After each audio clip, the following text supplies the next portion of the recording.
The second hand on the boardroom clock echoed like a hammer.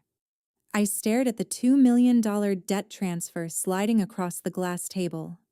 My brother leaned back with a smirk, watching my reaction. My father didn't even blink as he uncapped a gold pen. He pushed it toward me, tapping the signature line. He fully expected me to sign my way into federal prison to cover their theft. "Take the fall for the family," he whispered. What he said next made my stomach drop. But what the bank's auditor did exactly 5 seconds later, that's the part that burned their entire empire to the ground. Before I go on, please take a moment to like and subscribe, but only if you believe loyalty shouldn't be a death sentence. Drop your location and local time in the comments. I love knowing where you all are. I am Clara, and I am 32 years old. To understand how I ended up sitting in that locked boardroom with a federal crime pushed across the table toward me, you have to look at the factory where my family built our name.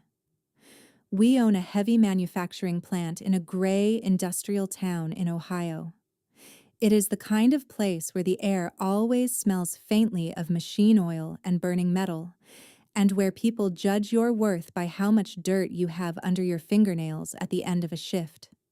The sign above the main entrance says Vanguard Manufacturing, established by Arthur and Marcus.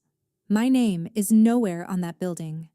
I am the Chief Operating Officer, which is just a fancy way of saying I am the person who actually keeps the lights on.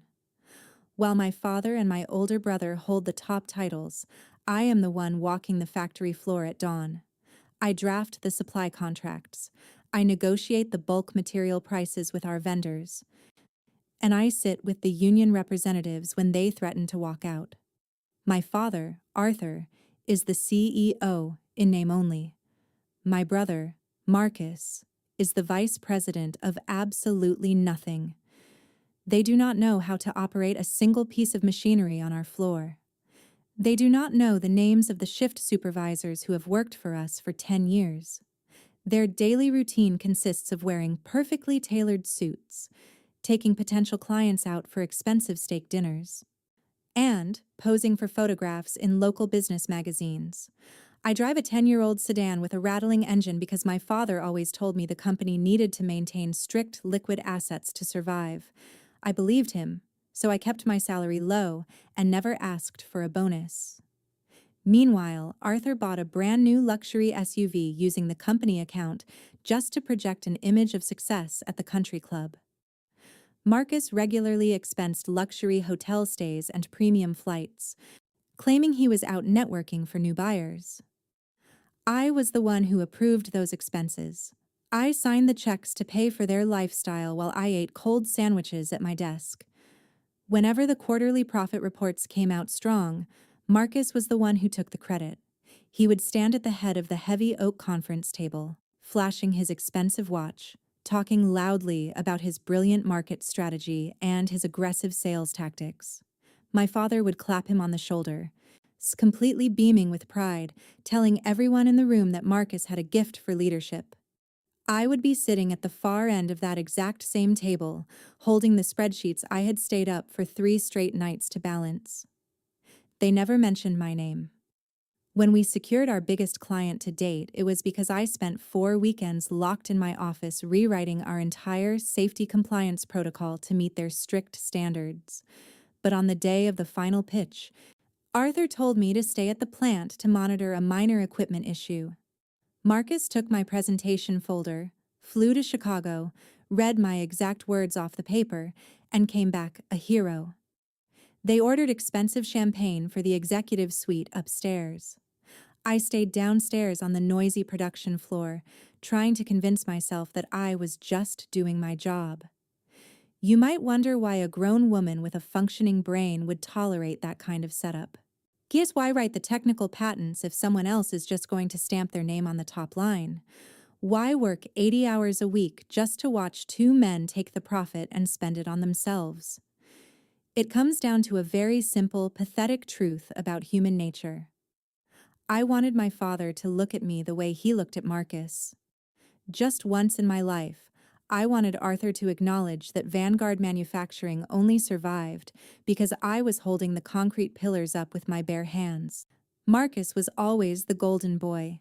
He could crash a company car, lose a major client through pure laziness, or skip crucial board meetings, and Arthur would just wave it off with a smile. My father would say that boys will be boys, and that Marcus was just finding his footing in the corporate world. But if I made a single spelling error on a shipping manifest, Arthur would pull me into his office and lecture me for 20 minutes about responsibility, attention to detail, he and the heavy burden of the family legacy. The standards were never equal, and I knew it, but I kept running on the hamster wheel anyway. People online always say they would have screamed, flipped the table, and walked right out the door the first time someone disrespected them like that. That is incredibly easy to say when you grew up at a dinner table where your voice actually mattered and your efforts were rewarded. When you spend your entire childhood and adult life hungry for a single scrap of validation from your parents, you do not fight back. You learn to swallow the disrespect and push it down deep. You convince yourself that if you just solve one more crisis, fix one more broken assembly line, or stay quiet and work hard one more time, they will finally look at you the way they look at everyone else. It is not a sign of weakness. It is a raw survival instinct wrapped up in a very desperate kind of hope. You do not just easily pack your bags and abandon the only definition of a family you have ever known, even if the business is literally collapsing around you. You stay, and you try to buy the love they give out for free to someone else. It happened on a Thursday afternoon. The factory floor downstairs was deafening, full of the sound of steel being cut and heavy presses slamming down. When I sat in my small office with the door closed, logging into the corporate banking portal, every second week of the month, I ran the payroll for our 140 employees. These are mechanics, forklift drivers, and assembly line workers. They are people who need their paychecks to clear by Friday morning so they can buy groceries, pay their mortgages, and keep their own lives running. I typed in my password and hit enter. The screen loaded slowly. The available balance on our main operating account read 0. It was not low. It was not pending a deposit. It was exactly 0. I refreshed the web page 3 times. I checked the bank routing numbers, assuming the website was experiencing a technical glitch. Then I opened the detailed transaction history. A single outgoing wire transfer had cleared late Wednesday night. $450,000 was gone. The recipient was an offshore holding company I had never seen in our vendor database. I picked up the phone and called our bank representative immediately. His voice was completely calm when he told me Arthur and Marcus had authorized the wire in person. My father and my brother had emptied the entire payroll account. I walked out of my office and stood on the metal catwalk looking down at the production floor. The workers were operating the heavy machinery, wearing ear protection, sweating through their uniform shirts. I watched John, our lead mechanic who just had a newborn baby, fixing a jammed conveyor belt. I was the one who promised them stability. My own family had just stolen their wages to fund their lifestyle. I marched upstairs to the executive suite.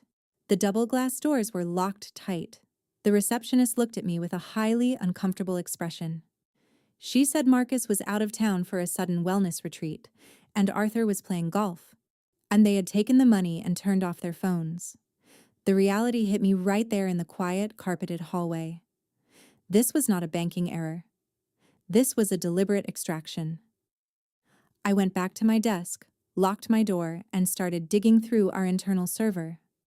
I bypassed the standard employee folders and accessed the restricted administrative drives. I was looking for the paper trail of that specific wire transfer. What I found was much worse than a single empty account. I found a massive financial hole that they had been digging for a very long time.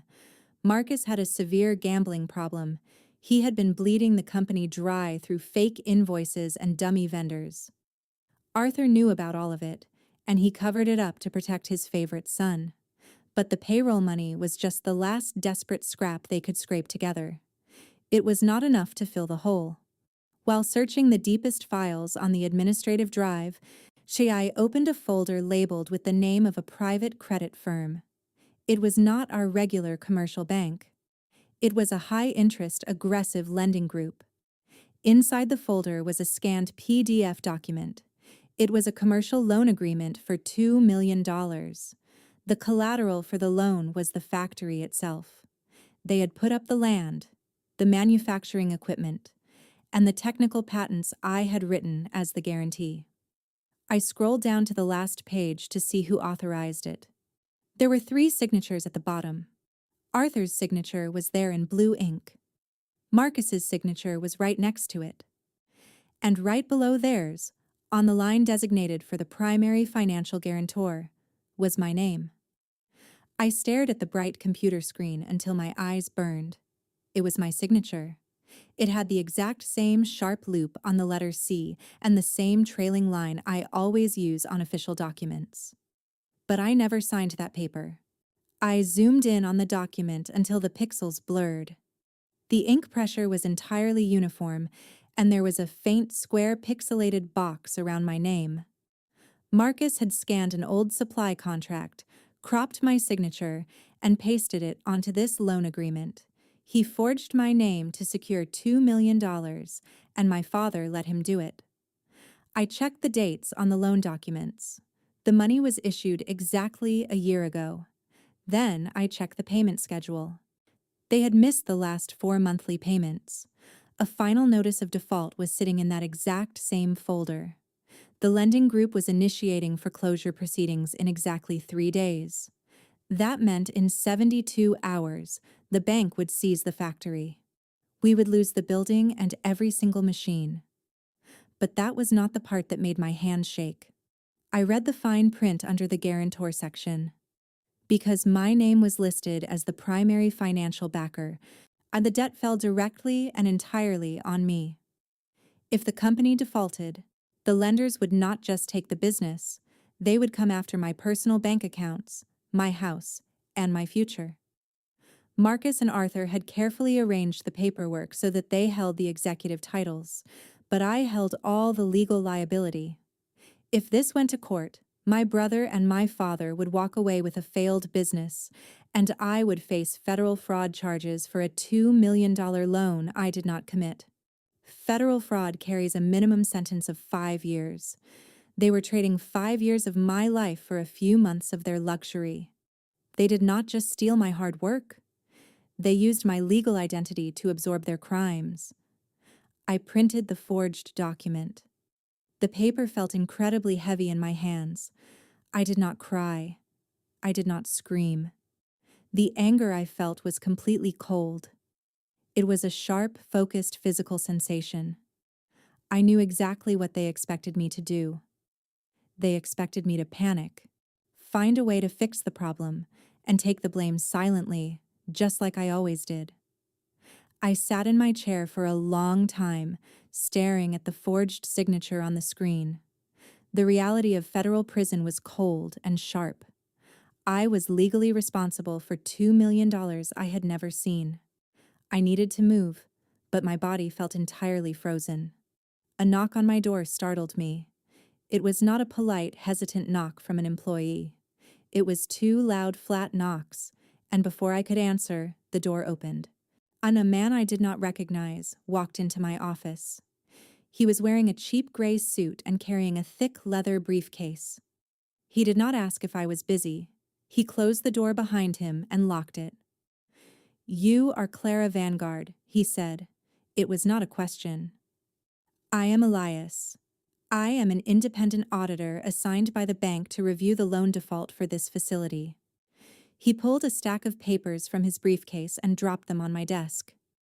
The top sheet was the exact same default notice I was currently looking at on my monitor. My heart hammered against my ribs, but I forced my face to stay completely blank. I assumed he was there to shut down operations and report me to the federal authorities. I thought the end had already arrived.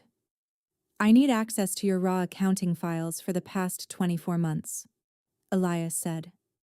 He pulled up a chair and sat down without an invitation. And before you give me the company line about delayed receivables, save your breath. I have been tracking the money flowing out of your accounts for 3 weeks. Your CEO and vice president are running a massive extraction operation, and the bank wants their property. I looked at his face. He was not looking at me like a criminal. He was looking at me the way an engineer looks at a complex puzzle. I placed both of my hands flat on my desk to hide the shaking.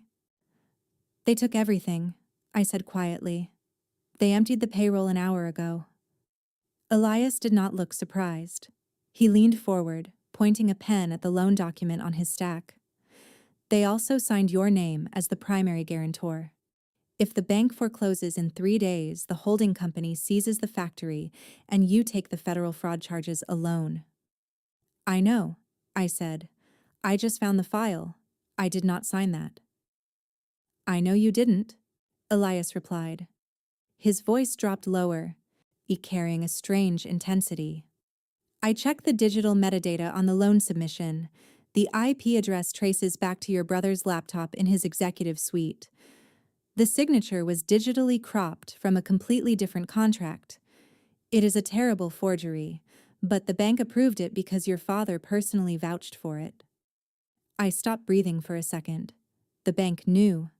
This auditor already knew my brother forged the document. If you know it is forged, I asked, my voice tightening, why are you here talking to me? Why haven't you called the authorities? Elias sat back and looked around my small, cramped office. Because the bank only cares about getting their $2 million back. They do not care if an innocent woman goes to prison to balance the books. But I do. He met my eyes directly.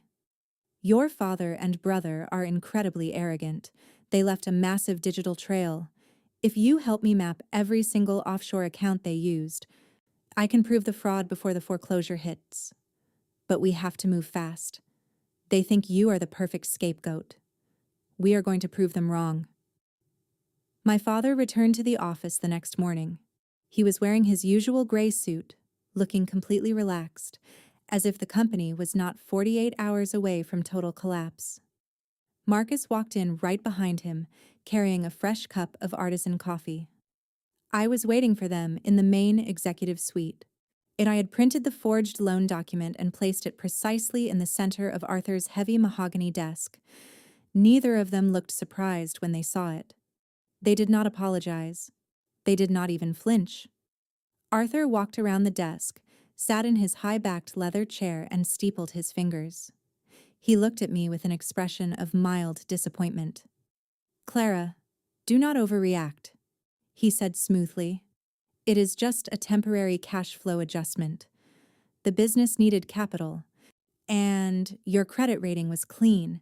It was a strategic decision. I pointed at the forged signature on the paper.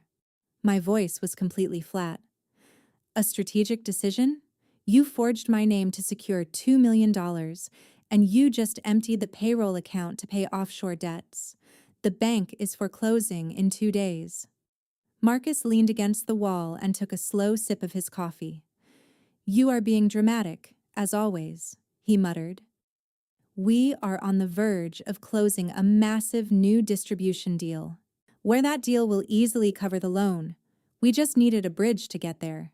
You are part of this family. We assumed you would want to do your part to keep the Vanguard name alive. I stared at my brother. He was casually suggesting that risking my freedom was simply my duty. Arthur stood up and walked over to me. He put his hand on my shoulder, using that deep, reassuring tone he always used when he was about to lie to the board of directors. Clara, listen to me carefully. This company is our legacy. If the bank forecloses, all those workers downstairs lose their jobs. Is that what you want? You need to take responsibility for this loan for a few more months until Marcus closes his deal. If the bank investigators ask any questions, you tell them you authorized the transfer of the funds. It is the only way to protect the family. He was telling me to confess to federal fraud. He was telling me to stand in front of investigators and take the blame for the theft he and Marcus committed, using the factory workers as emotional leverage to keep me quiet. I stepped back, forcing his hand off my shoulder. I looked at the two men who shared my last name. They were perfectly willing to let me go to prison so they could keep their country club memberships. I did not argue. I did not threaten them. I simply picked up the printed loan document, nodded once, and walked out of the room. They thought my silence meant I was surrendering. They were completely wrong. I went straight back to my office and locked the door. Elias was already sitting at the small side table, his laptop open, surrounded by stacks of financial records. I tossed the forged document onto the table. "They want me to take the fall," I said. "They just asked me to confess to the investigators." Elias did not look up from his screen. His fingers were moving rapidly across the keyboard. "Of course they did. Parasites do not suddenly grow a conscience when the host starts dying. Sit down. We have less than 48 hours, and I need your security clearance to access the restricted server logs." I sat beside him. For the next 12 hours, we did not leave that room. We ordered cheap takeout food and drank cold coffee while we tracked every single dollar Marcus had moved over the past 2 years.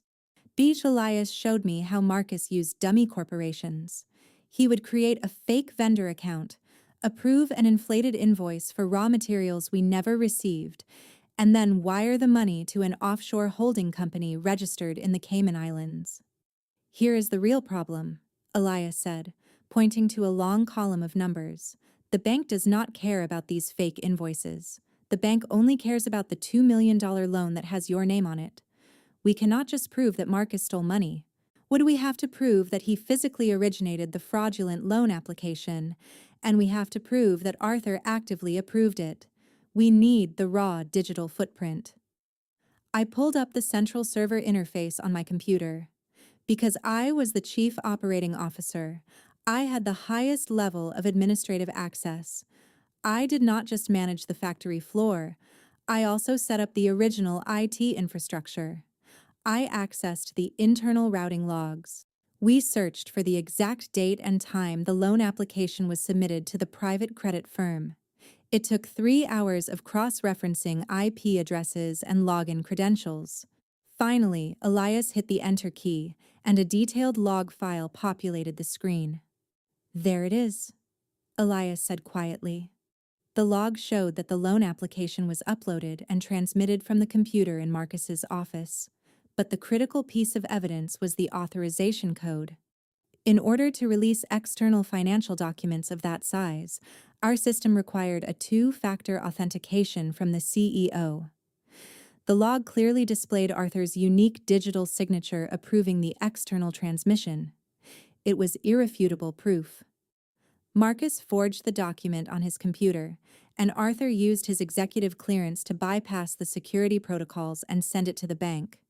We downloaded the entire server log, the IP histories, and the offshore routing numbers onto an encrypted external hard drive. Elias closed his laptop and put the hard drive into his briefcase. We had the weapon we needed. Now we just had to wait for them to force my hand. While Elias was encrypting the server logs, my desk phone rang loudly. It was the internal line from the executive suite upstairs. My father wanted to see me immediately. I locked the hard drive in my bottom drawer, placed the metal key deep in my pocket, and walked up the carpeted stairs. The heavy oak doors to his office were wide open. The room smelled of expensive cologne and old paper. Arthur was standing by the window, pouring himself a glass of expensive bourbon from a heavy crystal decanter. Marcus was sitting sideways on the leather sofa, swiping through his phone, not even bothering to look up when I entered. Arthur pointed to the stiff chair directly across from his massive desk. He did not yell. He did not look angry. He used the calm, steady voice of a man who believed he owned absolutely everything in the room, including the person sitting across from him. He walked over and handed me a glass filled with amber liquid. I did not ask for it, and I did not drink it. He leaned against the edge of his desk and told me that business is a battlefield, and sometimes unfortunate casualties happen during a rough financial quarter. He looked me right in the eyes and said the Vanguard name meant significantly more than any single person sitting in that room. He said generations of our ancestors built this manufacturing plant from the ground up with their bare hands, and right now, the plant desperately needed a shield to survive the week. He did not use the word fraud. He refused to say the word theft. He called it an aggressive financial maneuver. He said Marcus took a temporary risk to expand our market reach, and the risk simply did not pay off in the timeline they expected. "You have always been the reliable one," Arthur said, taking a slow, deliberate sip of his drink. "Marcus has the grand vision to grow the brand, but you have the daily endurance to handle the hard, unpleasant tasks. We need your endurance right now, Clara. If the bank forecloses on Friday, this entire town loses its main employer. The line workers you care so much about, the ones you eat lunch with, will be standing in the unemployment line by Monday morning. If you just take ownership of the loan application, the investigators will give you a highly lenient deal. You have no prior criminal record. You will do a minimal sentence, maybe even just probation or a few months of house arrest. I will personally hire the best defense lawyer in the entire state for you. We will take care of you." Marcus finally locked his phone screen and looked up. He chimed in, perfectly casual, saying he would ensure my executive salary was still paid into a private offshore account while I handled the legal trouble. They were discussing my potential federal prison sentence like it was a temporary corporate reassignment in a different city. They actively wanted me to take the public blame for a federal crime, and they were phrasing it as an honorable, necessary family duty. Arthur told me that true loyalty is not tested when the bank accounts are full and the machines are running smoothly. True loyalty is tested when the boat is taking on water in the middle of a storm. He said I was the only one who had the right bucket to bail the water out. He told me to think about the legacy of our last name and what it meant to the community. I looked at the untouched bourbon in my glass. I looked at the tailored, imported suit my brother was wearing, paid for directly by the money he stole from the employee payroll.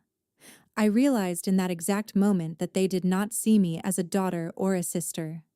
They saw me as a fire blanket.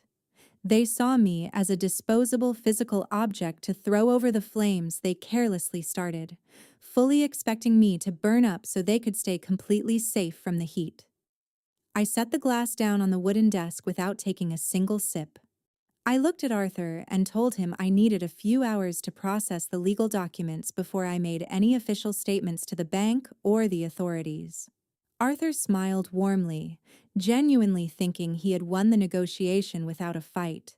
He patted the back of my hand, looked at me with fake pride, and told me he knew I would make the right choice for the company. I left the executive suite without another word and walked slowly down the main corridor of the administrative floor.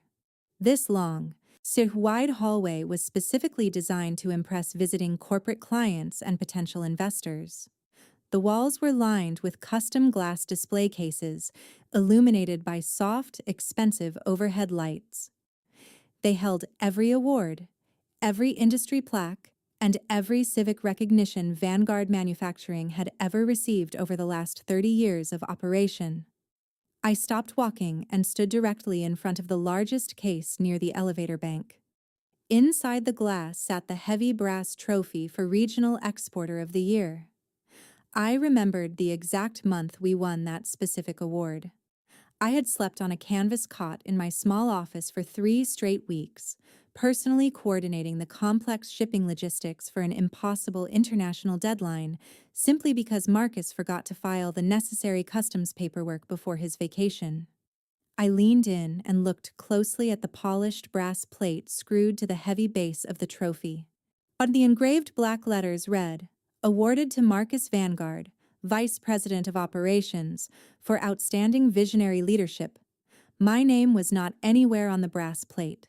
My name was not on the state manufacturing citation hanging directly next to it on the velvet backing. My name was not on the framed magazine article praising the factory's highly innovative safety protocols, the exact same technical protocols I typed from scratch on my own laptop over a holiday weekend. I stood alone in that quiet, heavily carpeted hallway, looking at a complete, undeniable physical record of my own professional erasure. I had spent a full decade treating this business like it was my own child, pouring every ounce of my physical and mental energy into keeping the assembly lines running, and my family had effectively deleted my existence from the public record of the company. The funny thing about the golden child who gets handed the world on a silver platter is that they are always the first one to pack a bag and run when the money finally dries up. They gladly take the shiny trophies, the loud public praise, the completely unearned credit, and they leave the dirty dishes in the sink for someone else to wash. I realized something profound while watching my father scramble to protect my brother's criminal image over the last few hours. Arthur would spend his entire life staring at an empty chair at the head of the boardroom table, waiting for his favorite son to finally become the responsible man he wanted him to be, while the loyal daughter he constantly ignored was standing right next to him holding the broom. I could spend my next 30 years sweeping up massive financial messes I did not make, breaking my back to keep the factory walls standing, just to earn a brief thank you they were permanently saving for Marcus. I stared directly at my own reflection in the clean glass of the display case. I looked exhausted. There were dark circles under my eyes. I looked exactly like a woman who had willingly given away her youth to people who would not cross an empty street to save her life. If I actually agreed to take the fall for the forged commercial loan, Marcus would keep his executive title. He would keep his corner office with the large windows. He would keep charging his expensive steak dinners to the corporate card, and I would become a permanent criminal record sitting in a federal cell. The deep family loyalty my father just lectured me about was entirely a one-way transaction. I reached out and tapped the hard glass right over Marcus's deeply engraved name. The sound was flat, dull, and hollow. I did not feel sad anymore. The desperate, pathetic hope that I could ever earn my father's genuine respect completely evaporated in that bright hallway. It was instantly replaced by a cold, highly calculating clarity. I finally knew exactly what I had to do. I walked straight back into my ground floor office and locked the heavy door behind me, ensuring the deadbolt clicked into place. Elias was still sitting at the small side table, organizing the printed financial records into perfectly neat, categorized stacks. He looked up immediately when I walked in. He did not ask how the meeting with my father went. He did not ask if I was okay. He simply asked if I was ready to proceed with the final stage of the audit. I walked over to my desk, pulled out my leather chair, and sat down at the main computer terminal. I looked at Elias and told him they formally wanted me to take the criminal blame and confess to the bank investigators tomorrow morning to save the family name. Elias stopped sorting the papers. He slowly leaned back in his wooden chair and watched me carefully. He asked me what I was going to do about their request. I placed both of my hands firmly on the plastic keyboard. As the chief operating officer, I personally controlled the main administrative portal for the entire Vanguard manufacturing computer network. I had the absolute power to grant digital access to anyone in the building, and I had the absolute power to revoke it permanently. I navigated through the security software to the central user control panel on the bright screen. I scrolled down and found Marcus's executive profile in the Active Directory. I hovered the mouse cursor directly over the Master Permissions tab. For a split second, my index finger hesitated heavily on the mouse. Revoking his access meant declaring an all-out public war. It meant there was absolutely no going back to the quiet, miserable routine of being the invisible background employee. Then it meant actively destroying the fake illusion of my family forever. Then I thought about the forged signature on the fraudulent loan document. I thought about the very real, terrifying threat of a federal prison cell waiting for me. I firmly clicked the left mouse button and disabled my brother's account. I did not stop there. I immediately pulled up my father's CEO profile. Arthur used this specific, highly secure account to digitally approve the fraudulent offshore wire transfers. I quickly changed his master password to a random string of characters, locked his two-factor authentication credentials, and entirely restricted his administrative ability to view or move any corporate funds. Within 60 seconds, the two highest-ranking executives of the manufacturing company were completely locked out of their own financial network. They could not send an external email to the bank, they could not view a single monthly statement, and they could not authorize a single outgoing wire transaction. They were digitally blind and entirely paralyzed inside their own building. "The network is completely sealed," I told Elias, stepping away from the desk and crossing my arms. "They cannot delete the server logs now, and they cannot move any more money out of the accounts." Elias nodded approvingly, finally showing a slight trace of a smile. He slid the encrypted external hard drive across the smooth table toward me. "This drive contains the complete, unalterable digital record of the fraud. It shows Marcus creating the fake vendor invoices, and it clearly shows Arthur authorizing the $2 million loan using your forged signature. I have already prepared a direct email to the lead federal investigator assigned to the bank's fraud division in Chicago. The email has the drive contents securely attached. It is currently sitting in my outbox." He turned his laptop screen around so I could read the text myself. The email was fully drafted, thoroughly detailed, and ready to go. The recipient address ended in a secure government domain. "If I hit the send key right now," Elias said, his voice completely level and serious, "your father and your brother will be formally indicted by the end of the week. The bank will use this exact evidence to prosecute them instead of you. But once this file leaves my outbox, you cannot take it back under any circumstances. Are you certain you want to do this to them?" I looked at the blue send button glowing brightly on the screen. I thought about the factory workers downstairs who almost lost their ability to buy groceries this week. I thought about the 10 grueling years I spent trying to be a good, obedient daughter to a man who ultimately viewed me as acceptable collateral damage. I reached over the table and tapped the enter key on his laptop. The email moved instantly from the outbox to the sent folder. The weapon was live. Now we just needed to wait for them to spring the trap. The main boardroom is located on the top floor of the Vanguard building. It has thick, soundproof walls and a heavy wooden door that automatically locks from the inside. When I walked in on Friday morning, my father and my brother were already sitting at the long glass table. Arthur was wearing a dark, formal suit, and his posture was perfectly straight. Marcus was slouched in his chair, tapping a gold pen against the glass. The air in the room was incredibly dense, completely devoid of any background noise from the factory below. They had arranged everything to make me feel isolated and small. A thick stack of legal documents rested on the table directly in front of the empty chair they expected me to sit in. I pulled out the chair and sat down. Arthur slid the documents closer to me. The top page was a formal legal confession addressed to the bank's fraud division.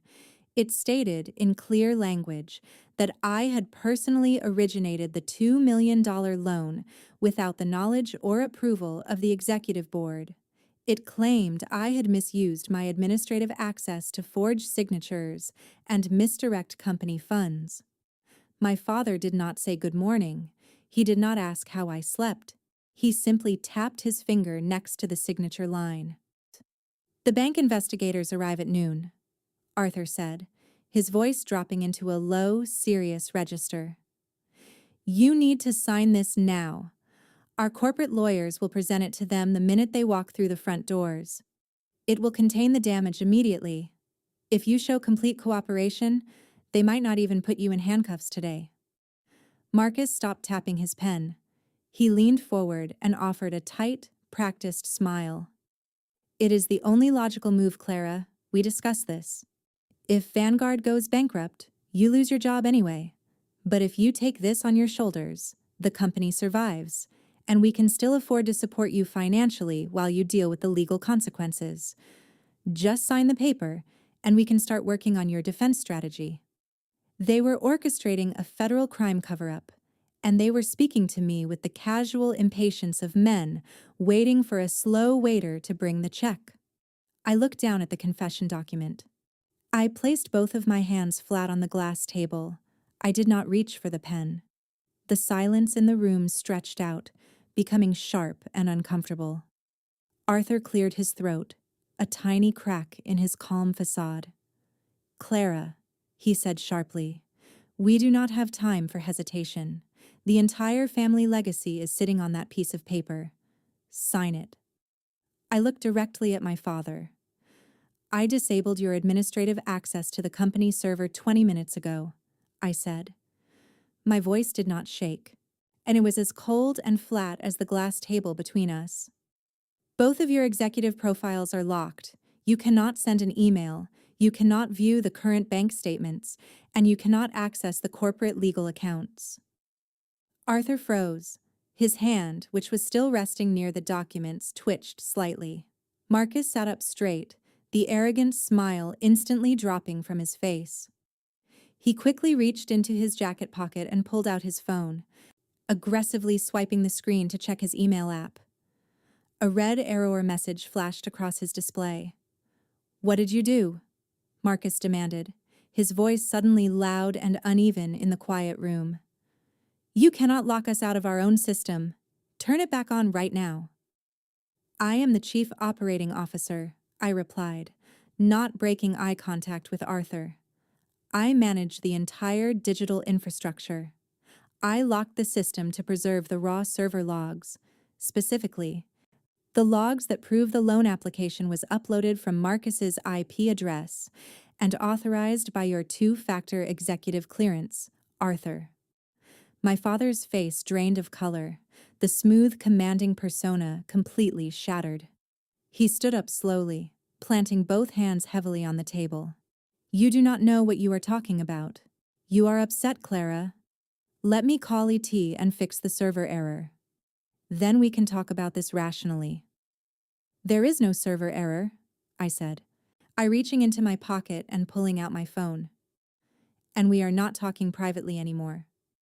I placed the phone on the center of the table and pressed the speakerphone button. The line was already active. "Elias," I said clearly into the phone. "Are you on the line?" "I am here, Clara," Elias's voice replied through the small speaker. The sound was slightly metallic but completely clear in the quiet room. "I am currently sitting in the main lobby downstairs. I have the encrypted drive containing the full server export right in front of me." My father stopped moving toward the door. Marcus gripped the edge of the glass table, his knuckles turning white. "Elias," I continued, "could you please summarize the specific metadata we recovered regarding the $2 million private loan application?" "Certainly," Elias said. "The digital logs prove the loan document was forged using a cropped signature. The file was originated and edited on the IP address assigned directly to Marcus Vanguard's office computer. The final external transmission to the lending firm was personally authorized using the two-factor authentication profile belonging to Arthur Vanguard. I also have the complete routing history for the $450,000 missing from the payroll account. And it was transferred to an offshore holding company registered under Marcus's name." Marcus stood up so fast his chair hit the wall behind him.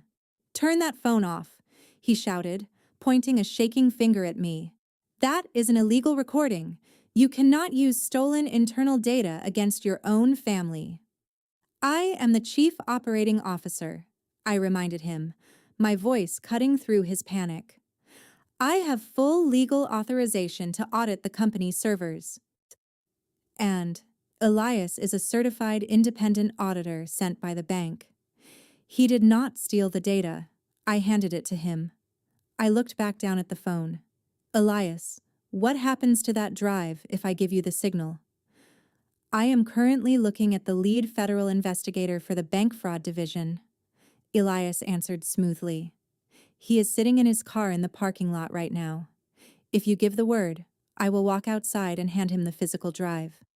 The federal indictments for forgery and wire fraud will be issued before the end of the business day. Arthur collapsed heavily back into his leather chair.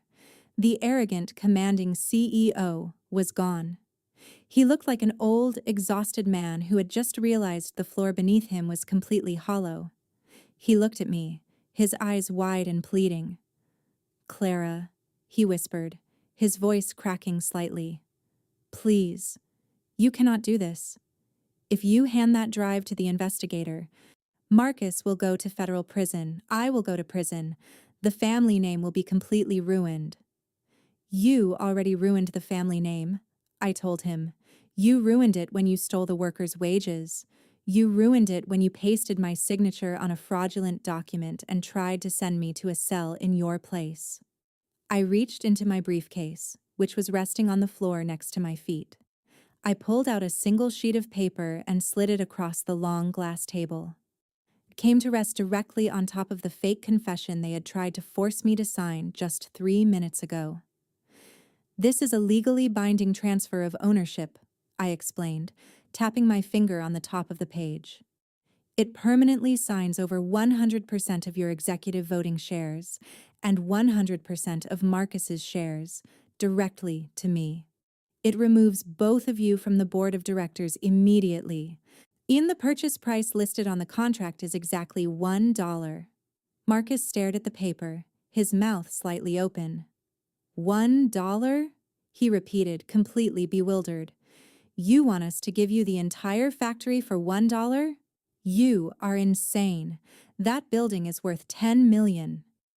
The building is currently facing a $2 million foreclosure in 48 hours because of your gambling debts," I corrected him sharply.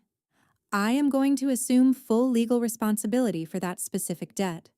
I will liquidate my own personal assets to pay the penalty fees, and I will restructure the remaining loan to keep the factory open and the workers employed."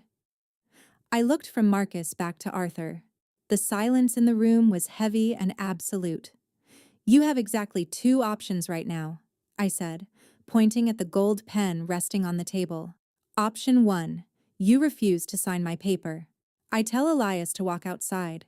The federal investigator takes the drive, and you both leave this building in handcuffs before lunch.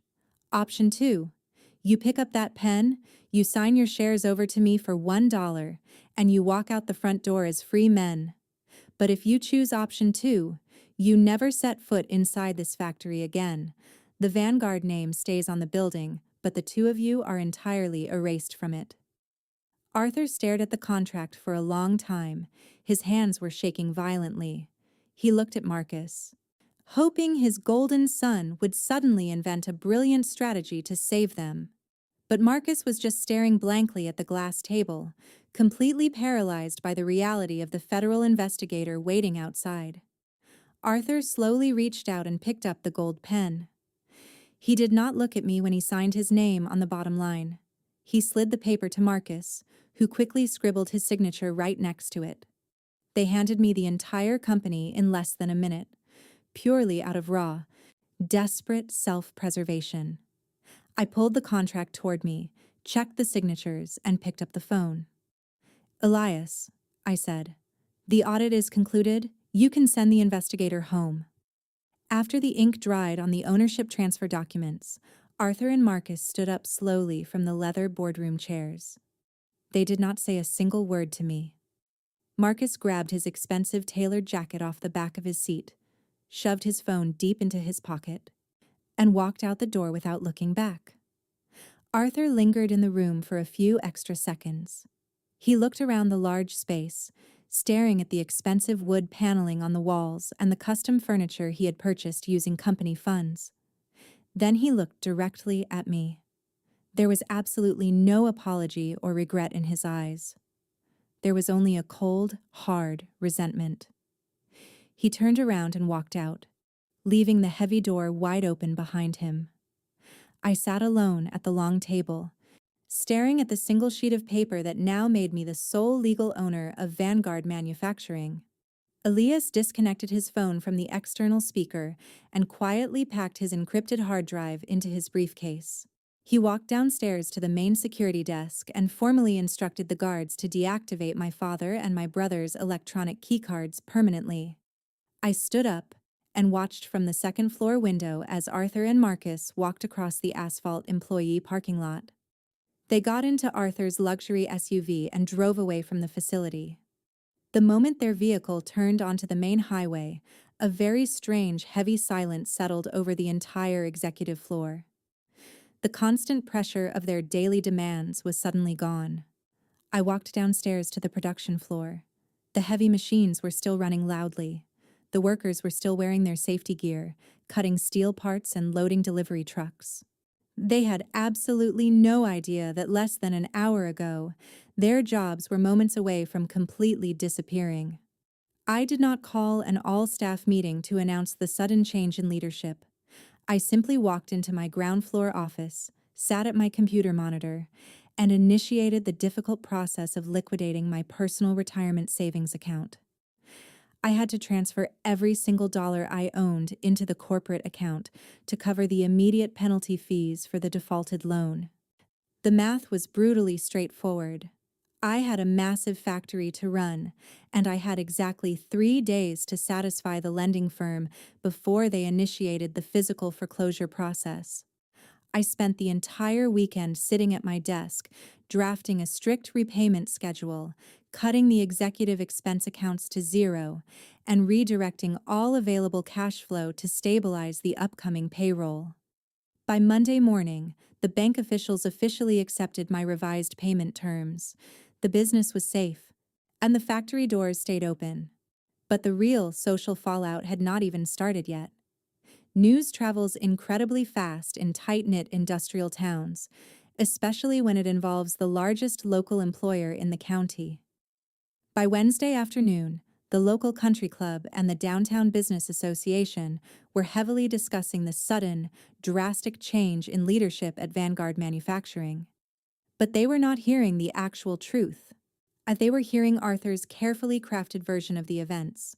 My father and my brother did not hide in shame after losing the business.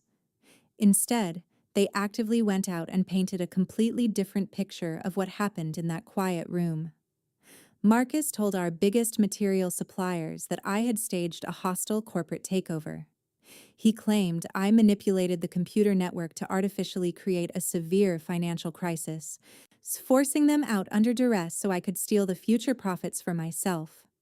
Arthur sat at the most expensive steakhouse downtown, telling his regular golf partners that his highly ambitious daughter had ruthlessly pushed him into an early retirement against his will. He acted completely heartbroken. He played the role of a deeply betrayed parent perfectly. I quickly started receiving cold looks from local business owners I had known for over a decade. Some vendors suddenly demanded upfront cash payments instead of our usual 30-day credit terms, clearly doubting my ability to lead. I could have easily released the digital server logs to the public. I could have shown the entire town the forged documents and the offshore routing numbers to prove my brother was a thief and my father was his accomplice. But I chose to keep the files locked securely inside my bottom drawer.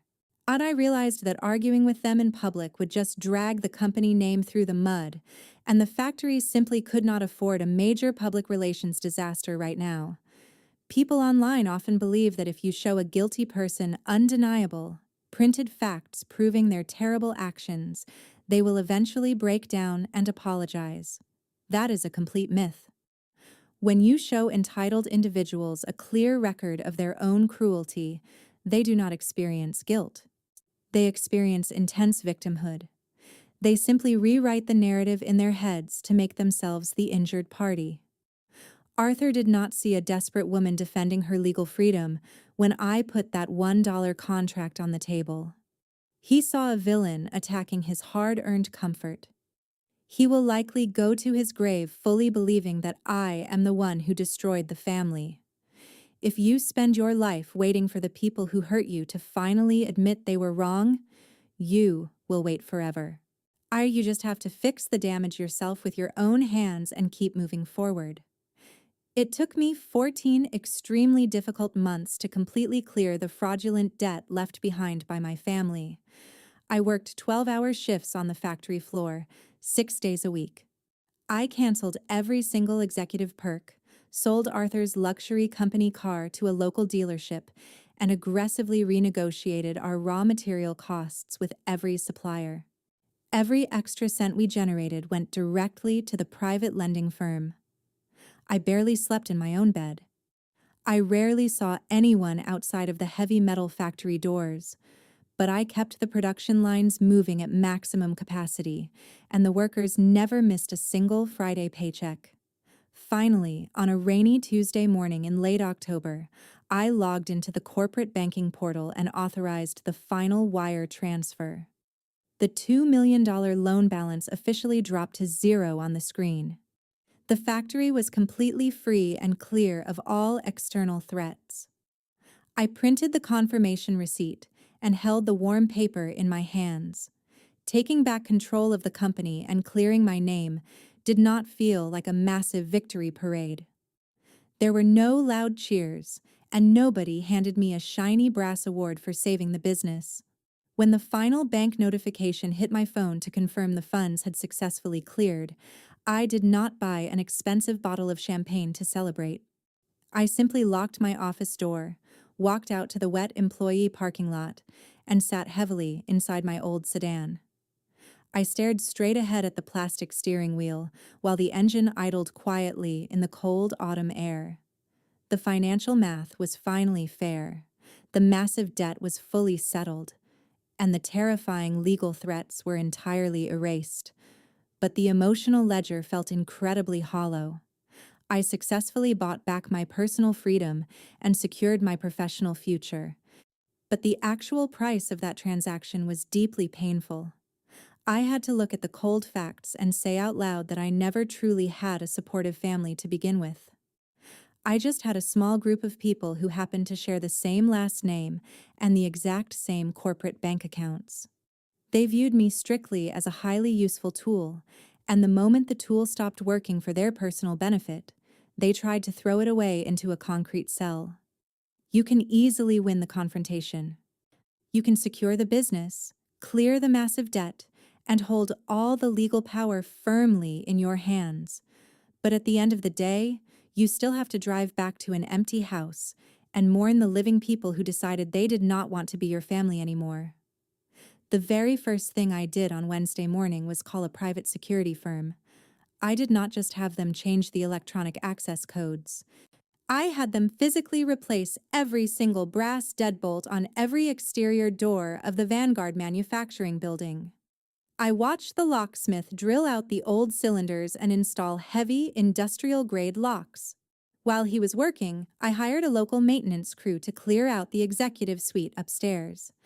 I instructed them to remove Arthur's massive mahogany desk, Marcus's custom leather sofa, and the fully stocked crystal wet bar. And I told the crew to throw all the expensive furniture into the industrial dumpster behind the loading dock. I did not want to sell it or donate it. I wanted it completely gone. I relocated my own workspace from the cramped ground floor room up into the empty suite, bringing only my simple metal desk and a standard ergonomic chair. I also ordered the maintenance team to completely strip the main administrative hallway. They removed the large glass display cases, or took down the framed magazine articles praising Marcus, and unbolted the heavy brass Exporter of the Year trophy from the wall. We boxed all the awards up and shoved them into the deep storage basement. In their place, I mounted large, clear bulletin boards detailing the monthly production metrics, the current safety records, and the names of the shift supervisors who actually kept the factory running. Elias did not return to his bank in Chicago. A few days after the transfer of ownership was finalized, he walked into my new office carrying his familiar leather briefcase. He had formally resigned from his corporate auditing position.